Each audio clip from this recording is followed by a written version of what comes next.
Hi there. In this video, I'm going to show you guys how to use analog to digital converter in Raspberry Pi so that we can use a potentiometer in the Raspberry Pi, and to see if it works properly, we will be attaching a LED into the circuit. For that, first of all, we need to make this circuit.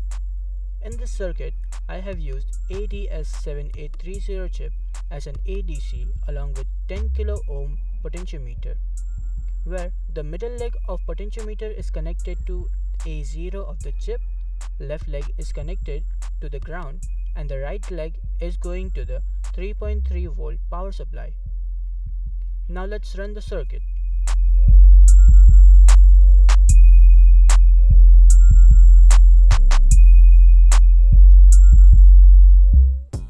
As the potentiometer is at a non-zero position, the LED connected immediately starts shining. Now, as I change the power supply through potentiometer, the LED becomes bright and dim respectively. Let's stop the LED by exiting the program using Ctrl+C. As seen, when the program is exited, the LED stops glowing immediately. Thank you for watching this video. I will see you guys in the next one.